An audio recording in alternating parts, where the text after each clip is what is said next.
a block, and Bijan Robinson scores. Jonnu sets sail, and Atlanta scores.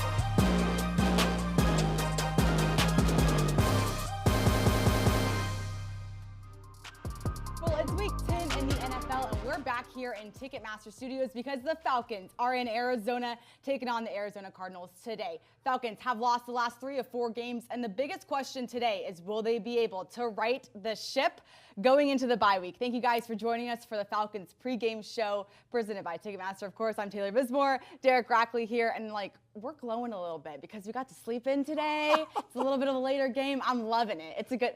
She got to sleep in today. Me, not so much.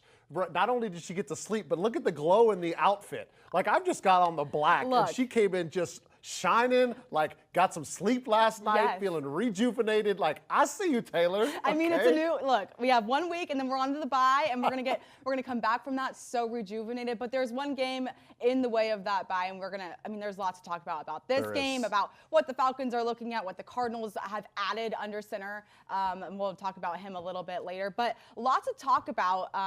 Obviously, not the best game that the Falcons had last week against the Vikings, and we don't have to really recap that. But when you look at the game, what needed to change moving into this Cardinals game today? Well, I think you got a lot of the common themes. Some struggles in the red zone, which need to get fixed, right? You got too many times we're kicking field goals, and we need to score touchdowns. Anytime you get first and goal from the 1-yard line, it almost has to be like an automatic touchdown, right?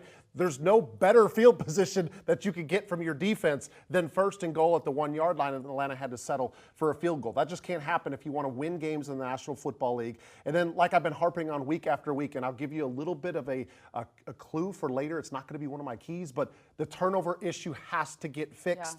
Yeah. It's starting to get a little bit better, but it's not so much that you want to wash. It's not so much you want a 1-1 game. It needs to be a win. You need to win the turnover margin 3-0, which means you're not turning it over, you're taking the ball away from their offense, and you're creating a huge advantage. So if you're not able to fix some of those issues, that's why you're going to kick field goals, and you're going to find yourself really with the game on the line at the end of the game because you're not scoring enough points. You just got to punch it in for touchdowns. Yeah, and speaking of touchdowns, though, one of the most electric touchdowns from last week was from Jonnu Smith. It was a 60-yard touchdown, which is actually his second longest touchdown in his time in the NFL. His longest touchdown is 61 yards, though, just 1 yard short of making a new record for himself. But he actually sat down with me earlier in the week to kind of talk about what that touchdown was like. So go ahead and take a look.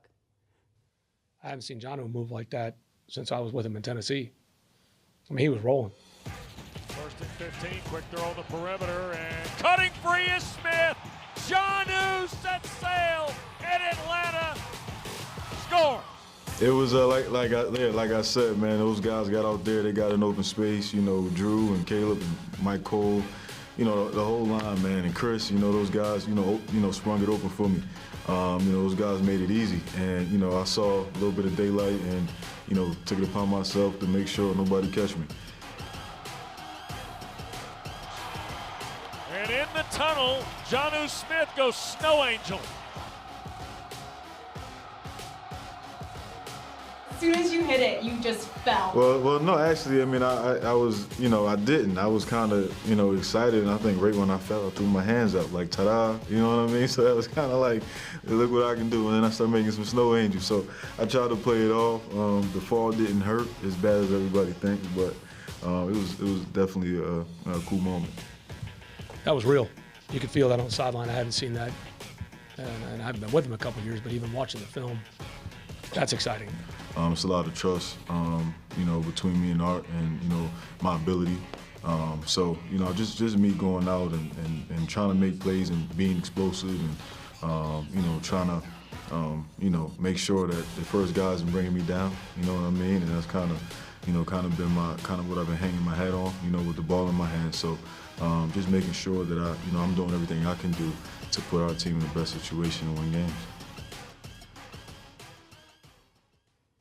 Man, it's been fun to watch Jonnu go to work lately, hasn't it? Yeah, it is. It's been so fun. But I did ask him, because, I don't know if y'all saw the celebration. I'm sure, we showed it in that feature.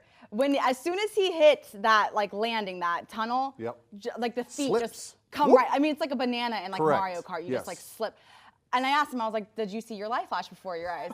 And he was like, no, I really didn't like have the time for my life to flash before my eyes. So I'm glad he didn't break like a wrist going down, like breaking the fall or anything. No, he played it off really well. Very well. He mentioned that it didn't even hurt when he fell, and then he started to break off the snow angels a little bit. I mean, in all seriousness, though, I think he's been the absolute best addition that they thought that they could be getting when they signed him, okay? And what I mean by that is a compliment to Kyle Pitts. They wanted that second receiving option from the tight end position that they could count on to make some big-time plays. You got a chance to see that in that touchdown last week. Think about this. Here's a little bit of perspective. So far, he's got 34 receptions, 422 yards. We're through 9 games. That's already the 3rd best performance of a season in his 7-year career. We still have 8 games left to go this year. So there's still a lot of production. So think about what he's doing so far this season. Both of those numbers, by the way, tied for 2nd on the team. He's tied for 1st in touchdowns with the 2 that he's got this year. So he's been that offensive spark that they've needed. And you got a chance to hear from him, just going out there trying to make plays for his team when he needed to. By the way, Coach Arthur Smith said, hadn't seen that from him since Tennessee. 21.15 miles per hour. Okay, so you might be asking yourself, well, what is that? Okay, let's just put it into perspective. You walk on a treadmill at what, about 3.5 miles per hour? Yeah. If you're running, it depends on how fast you are, 6 to 7 miles an hour if you're doing distance, right? 6 to 7 miles an hour? Yeah. 21 miles an hour. So fast. Okay, so that's a little like bit of driving through your comparison. neighborhood. Yes. Like the speed that you should be driving throughout your neighborhood. Insane. And I asked him about that, about Arthur Smith saying, you know, this is the best I've seen Janu since back in my Tennessee days. And I said, how does that make you feel? And he said, I feel great. Like my body feels good. My body's responding to me. Like I can feel me like continuing to progress throughout the season, which is exactly what you want. And something else I noticed in that feature, Arthur Smith's mustache. Yeah. Gone. Yeah. Gone. He did say he regretted it, though. It's been a very important conversation throughout this week. Yeah. A lot of people have been asking about it. I mean, it's been like the side conversation of the Falcons all season long. And he said he shaved it off at like 3 a.m. and he regretted it almost instantly. It's coming back. It's coming back. So maybe it'll be back in a little bit more of that Arthur Smith fashion today as they take on the Cardinals, And let's just go ahead and talk about this Cardinals team that Arthur Smith and the Falcons will be going after today in Arizona. When you look at this Cardinals team, I mean, obviously, Kyler Murray is back and under center. Obviously, throughout the week, it kind of came to fruition of if he's not back off of the pup, by Wednesday, he will be out for the remainder of the season. Obviously, they activated him on Wednesday, and he will be the starter today for this Cardinals offense. So what kind of player is Kyler? We haven't seen him all year. Yeah. What can we expect from him today? Yeah, so you got to obviously go back to December 12th last year, which was his last game. Ended up having the knee injury. Have not seen him since. So a lot of things have changed since then, right? New head coach, new offense, and we haven't seen Kyler Murray in this new offense. But what we do know about Kyler Murray is he was an electric player. He's a former #1 overall pick, and he has got athleticism upon athleticism upon athleticism. A lot of people would sit there and say, okay, well, what kind of Kyler Murray are we going to see today in his first game back from a knee injury? And I go back to a quote that he was talking about earlier in the week, and he said, I basically know one way to play. I'm going to go out there and I'm going to play my game. Because Jonathan Gannon was saying, well, yeah, it might be a good idea if we kind of just let him get his feet underneath himself and maybe be a little bit more cautious and everything. Here's one thing I can tell you. You don't be cautious with any player because that's how you end up getting hurt is playing slow. Kyler Murray came out and said that I'm going to play my style of game, which means he's going to look downfield. He's going to try to find his receivers. But if he's got the ability to get outside the pocket, he's going to do it because he's got that kind of athleticism. You got a guy here that was a 2019 AP Offensive Player of the Year when he had just a phenomenal season. He ended up having 11 rushing touchdowns that year, 26 passing touchdowns. That's what you can get out of Kyler Murray. What are we going to get today? I don't know. There's no DeAndre Hopkins there. Yeah. We do know that he's getting back James Conner, so that's going to help the run game a little bit. But it's still so much of an unknown, especially for this defense. You don't really know how to prepare for Kyler Murray in this offense. Yeah. You can look at what they've done previously, but the other quarterbacks have not been what Kyler Murray brings to the table. Exactly. And you talk about playing style and then like not having a DeAndre Hopkins and having a new offensive coordinator, a new head coach as well. It's a lot of new scheme for Kyler. And yeah, when you get into practice, you can find your rhythm pretty simply when you get into practice and you're doing those routes and you're trying and, doing it over and over and over again. But the question is, will he be able to do that today under an NFL pocket in real, game time action. And the question I'm interested to see is how quickly he and the rest of this Cardinals offense will be able to find that rhythm under Kyler today. Yeah, kind of step back into what that he used to do, right? Like how quickly can they get back there, or does it end up being 1, 2, 3 drives? Does it end up being the third quarter?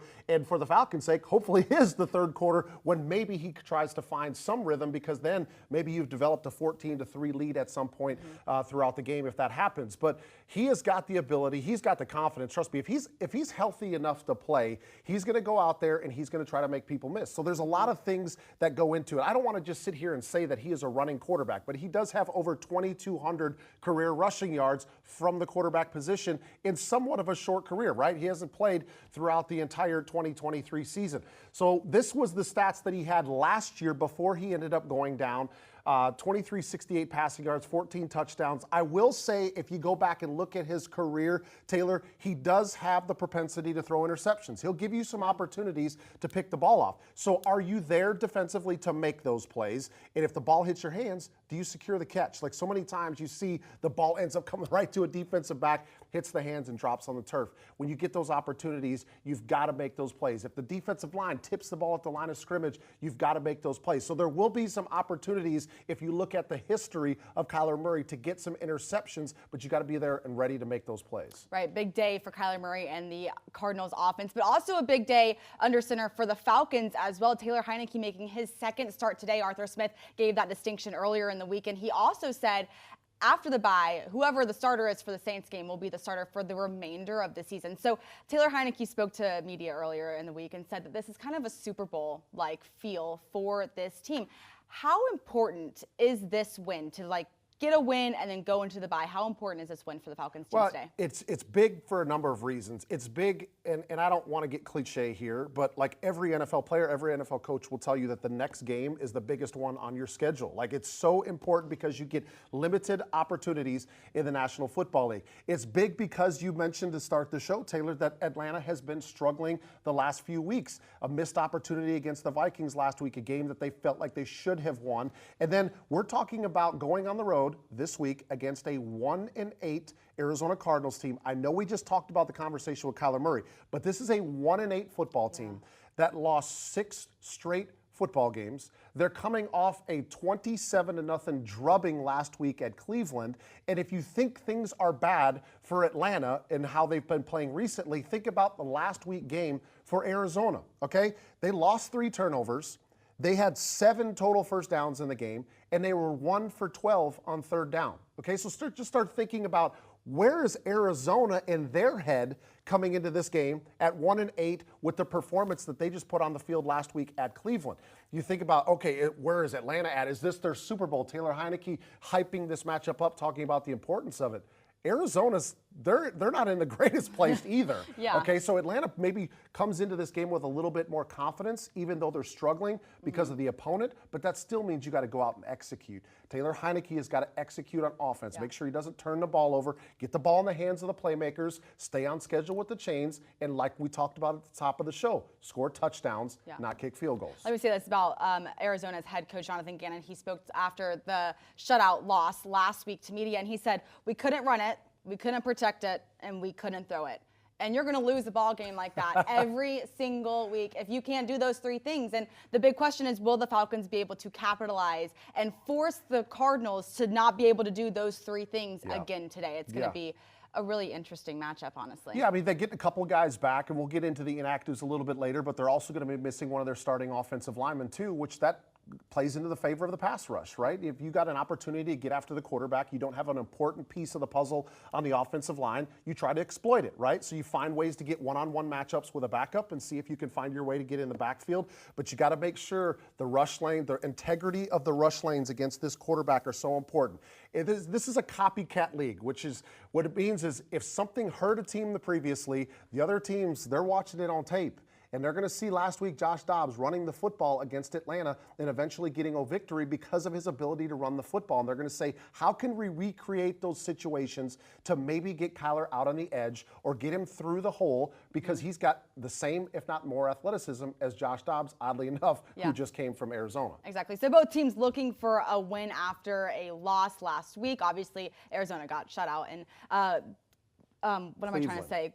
Yes, to Cleveland. My goodness. And then obviously Falcons lost last week to the Vikings. But someone who has been scoring so much recently, actually responsible for 43.3% of the Falcons' points this year, is Younghoe Koo. And actually, he sat down with Bud Dupree, the linebacker for the Falcons, on his show. Bud brought a buddy about how he became a kicker and how he kind of became one of the best kickers in the National Football League. So go ahead and take a look. And when did you fall in love with kicking? Like, what made you? When was the first time you realized, damn, I can kick? When was that? So I grew up playing soccer, but I was born in Korea. So in Korea, they don't play football. You know what I mean? Like, football is not really a main sport. It's soccer, baseball. Honestly, when I moved to New Jersey in middle school, that's when I first saw football and what football looked like. I didn't even know the game of football existed until I moved to America. So that's when I first picked it up, and you know, I think I told the story before, but it was at lunchtime. They're playing twin touch football. They gave me a football. I was like, hey, kick it off, because they knew I play soccer. Yeah. And I booted that thing, and they're like, hey, you got to come out and play football with us. So that's how I signed up for football. That's how I got into it. And then I just fell in love with the game, man. Like, kicking was something that came naturally to me and I was good at, but I loved, like, playing football. Like, I played defense, offense, just like the physicality of it. That's, like, how I fell in love with that. Oh, you was here. I mean, I tried to. You know? I feel you. You was trying to talk to I feel you. Man, Georgia Southern. Yeah. Eagles. How was it? How was Statesboro? Different, you know, like going from Korea to New Jersey was a culture shock, obviously, like the language barrier, I had to learn English. But then now going to South Georgia from Jersey itself was another culture shock. Everybody sounded like me.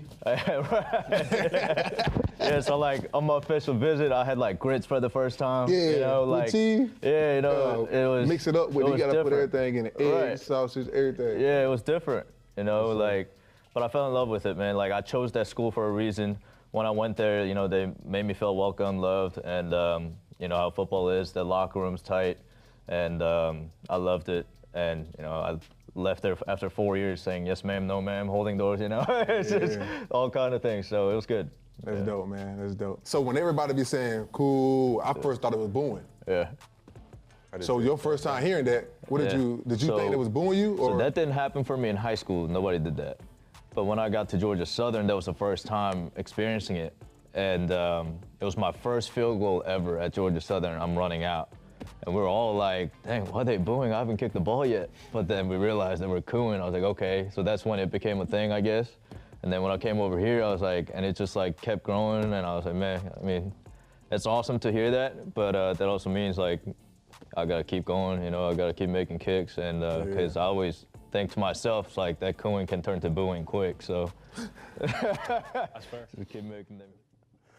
Yeah, I love it. Real quick, he says cooing can turn into booing. It's just Real a difference of one letter. Yeah, real fast. just like that. You start missing some field goals, and that's going to happen. But that's not something that Younghoe Koo has been doing throughout his career. I thought it was really impressive when I started looking into his career. He has not missed a field goal, Taylor, between 20 and 29 yards in his career. He is 41 for 41. Now, granted, that's a short field goal, but you look at most kickers, and every once in a while they're going to get one blocked, or they're going to have a slight shank that's going to get pulled or something like. He's not missed a kick between 20 and 29 yards. He's got 20 field goals this year, which is tied for the most in the NFL with Dustin Hopkins. So he has been one of those consistent weapons that we have, and you'd love to have a kicker like him on your team.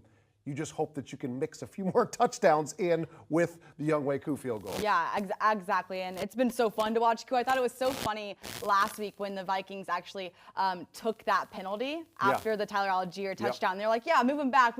Like, hopefully he won't make it. And I don't think anyone in the press box was like sweating it. Like, everyone was like, okay, time for another drink, might time miss for the some longer popcorn. extra point. Yeah, no way. Koo. If anyone can do it, Koo is your guy.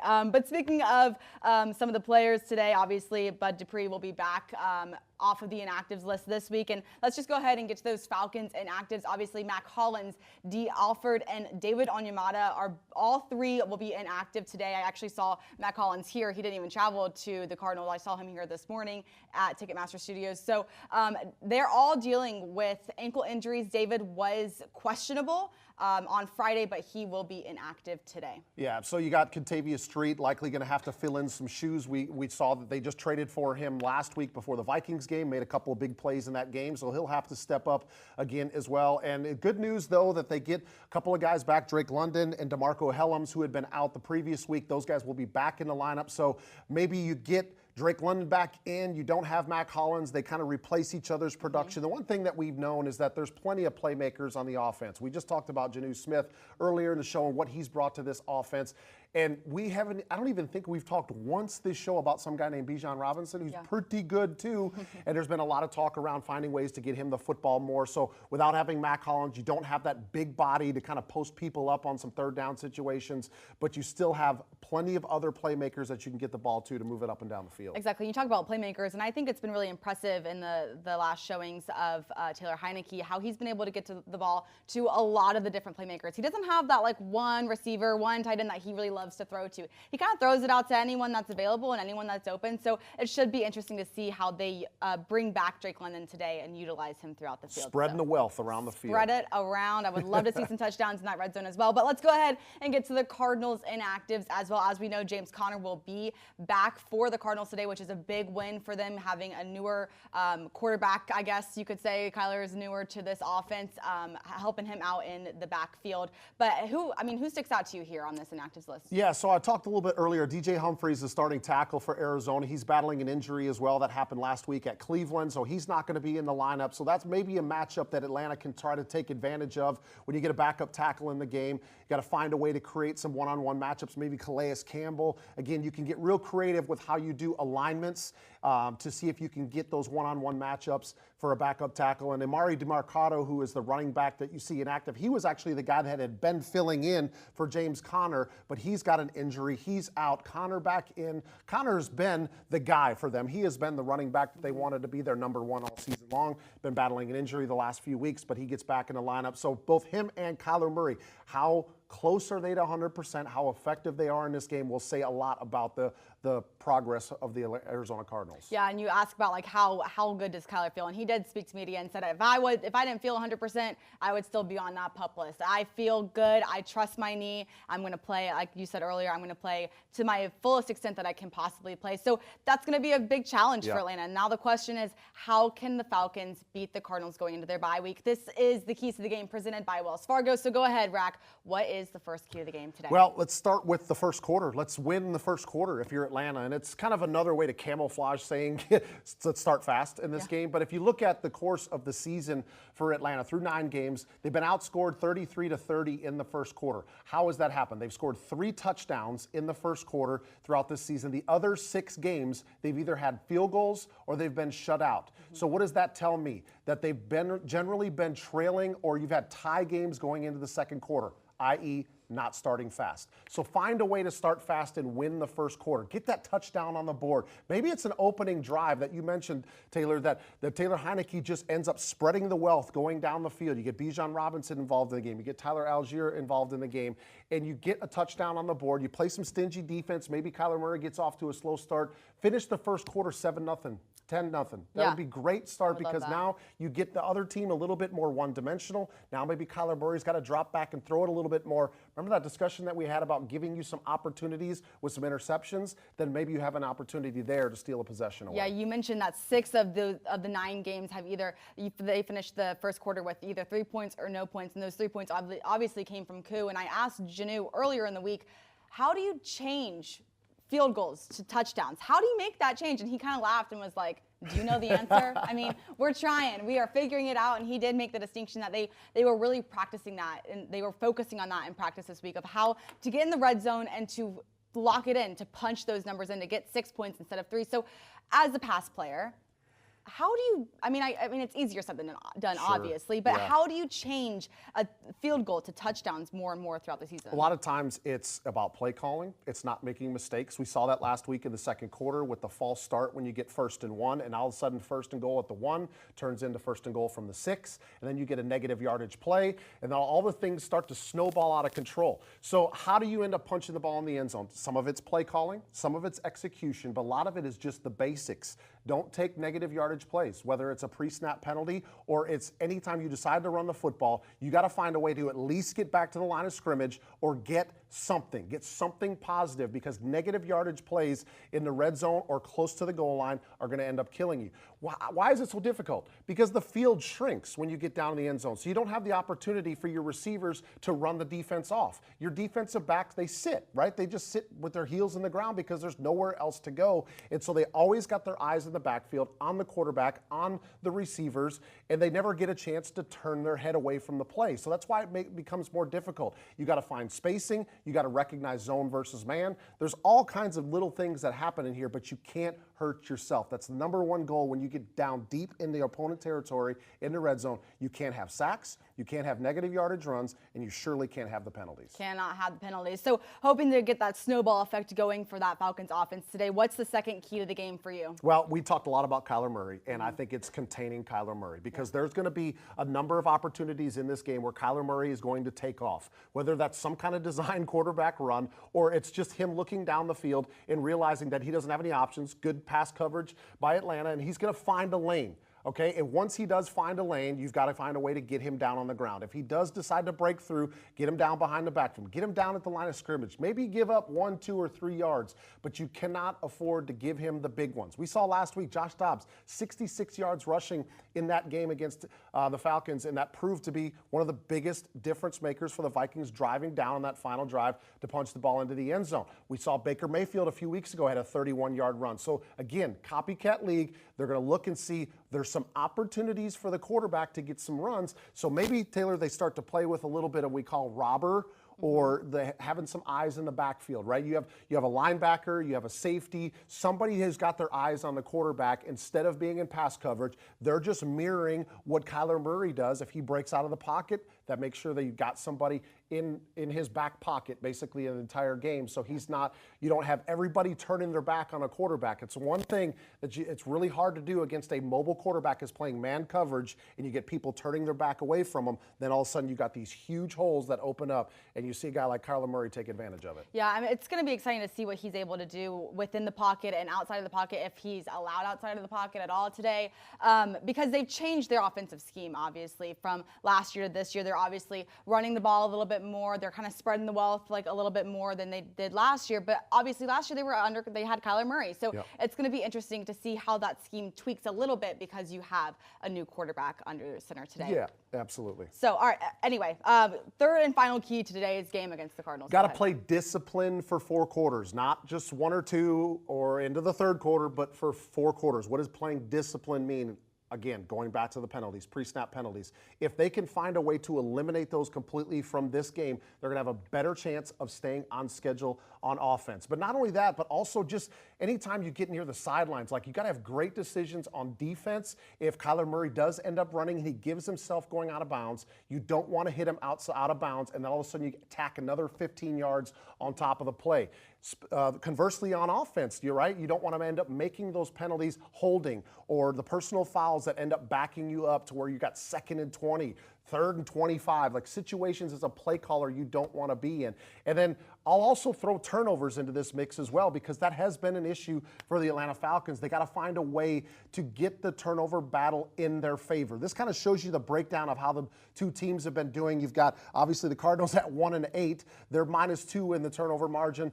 Atlanta is -7. You see that's number 31 in the National Football League. Tough to win football games when that's where you stand in the turnover margin. So find a way. You could put that into the being disciplined category. When we run the football, does everybody lock it down? Do they not have the ability to come from behind and rip the ball out? Taylor Heineke's got to be great with it when he's in the pocket. If things get covered up, sometimes taking the sack is better than giving over the turnover and somebody knocks the ball out of your hands. So it's decision making, but it's discipline for 4 quarters will give them a really good chance to win this game. Yeah, and playing like a professional way, playing buttoned up. You know, I think I said it last week. I think a little bit the Falcons kind of underestimated Tennessee a little bit with Will Levis under center, and I think honestly a little bit too with the Vikings. Just a little underestimation for those 2 teams. So not playing the best and the most buttoned up football, seeing a lot of penalties happen throughout the game, and as the game goes on, those penalties got more and more and more egregious. So it's going to be interesting, and I hope that the Falcons can kind of button it up a little bit and play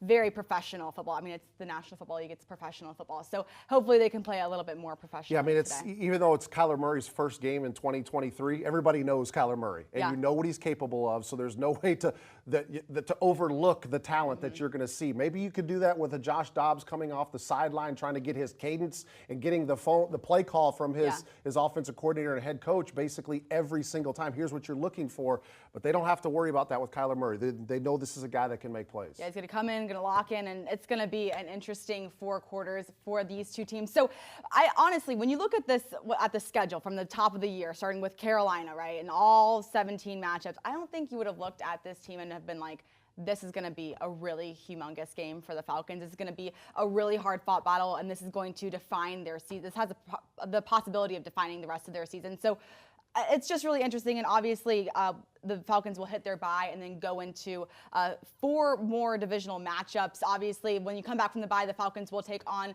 the New Orleans Saints. It's going to be awesome. If you don't have your tickets yet, get the tickets because it's going to be so fun. We'll probably have a couple of special guests on our pregame show. So really interesting season, but got to lock in this win, right, before the bye. It is. I mean, it's a 1-8 team on the road, but this is a big game to get back to 500 on the season, give yourself some momentum, some confidence going into the bye week, and then just like we've been talking about all week, all the goals still in front of this team through the rest of the season with 4 divisional games, and you only have one team, those New Orleans Saints, that are above 500 right now. The schedule is very manageable. Very manageable, and that NFC South race, it's going to get tight, and it might even come down to the very last game, which is Falcons and Saints in New Orleans. So lots to look forward to beyond this game and beyond the bye week. But we have a football game to get to before we can get to the bye, before we can get to the Saints and Tampa and all the other divisional matchups we have. Let's worry about this one right now. So let's worry about this one. Let's keep our nose to the grindstone and just get this win before the bye. But I mean, any bye plans? Any plans for the bye week for you? No, because I got college football. So